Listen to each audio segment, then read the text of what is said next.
All right, so I want you guys to focus on the sectioning real quick. So the sectioning is a curved section throughout following the head shape.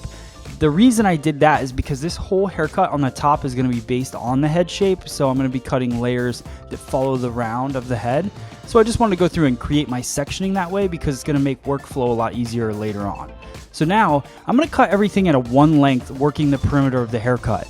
The reason I'm going to work at a one length and why I can take this cut without doing multiple sections is we're working with fine hair. Because we're working with fine hair, I can take all of that hair down and cut it. What I'm trying to do is create a really thick, fat, blunt edge on the haircut. That's going to look great for fine hair. It's also going to build up a maximum amount of weight throughout the haircut. So I'm just bringing everything down, cutting it parallel to my shoulders, and just working a really nice straight line. Keys to this, to make sure if you want to do this kind of condensed cutting, first off, make sure she has fine to medium hair. You don't want to go any more extreme than that. And also, just make sure that you comb multiple times, really working the base of the hair to make sure that you got every little hair exactly combed down the way that you want it. So we're just going to keep our workflow going. Again, cutting a parallel line, using the back section as my guide or the previously cut section as my guide, and just cutting it all at one length. Now what I'm going to do, I'm going to switch it up a little bit. This is a cool way to go about fine to medium hair. If you think about as we're cutting hair, usually we'll go through and do the entire haircut wet.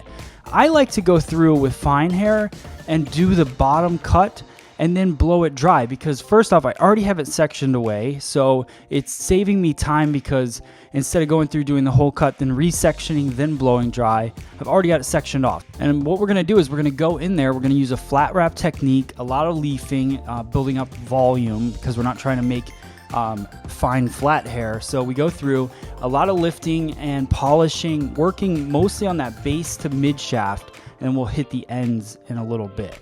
So just going through, polishing it up. The flat wrap technique really helps to get rid of any cowlicks. It helps make the base of the hair very flexible.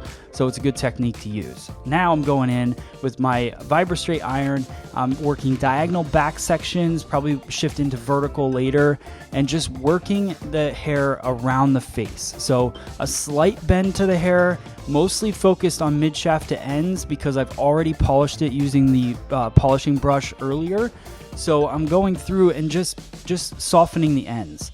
And this is something I may have to go through and do a little bit at the end. So that might be something that you guys are thinking right now. But polishing off the ends is going to help me get a more solid guide when I go through and do the rest of the cut. And then there'll be very little work at the end. So you can see how full that haircut already is. This is what I love about it. Now we're going to go through and do all the layering on the top. So we're going to blend that into the bottom. So all the short layers that we create are really just from parietal ridge up, which allows us to have, those light layers, but it doesn't take away, it doesn't make the base of the hair skinny, which is what a lot of our fine hair guests struggle with. We're going to start off our layering in the crown. We're going to work vertical sections across, straight out from the head. So we're really squaring off the back, keeping the layers nice and even, no over direction. So I'm going to be working my elevation at 90 degrees. So pretty much straight out from the head, using a point cutting technique just to add a little bit of softness to the layers. We did all the blunt edge on the bottom, so just want to add a little bit of movement to it. And my guide is coming from the low crown, high occipital bone area.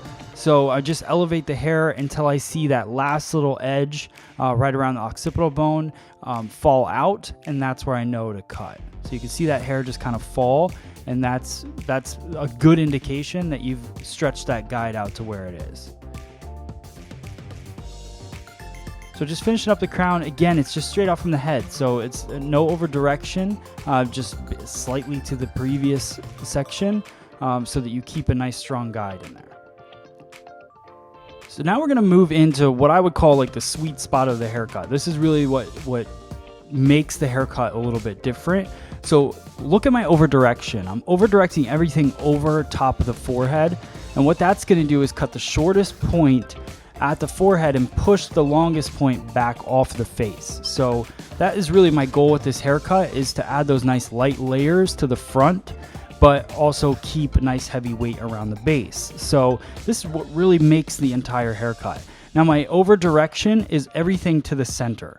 So I cut my first guideline and then I over direct everything to it right over the center of the head, which gives me a little bit of over direction, which pushes some weight towards the sides as well. So this is all about keeping the weight on the haircut, but adding nice light layers so somebody with fine hair can still have a lot of movement to their haircut.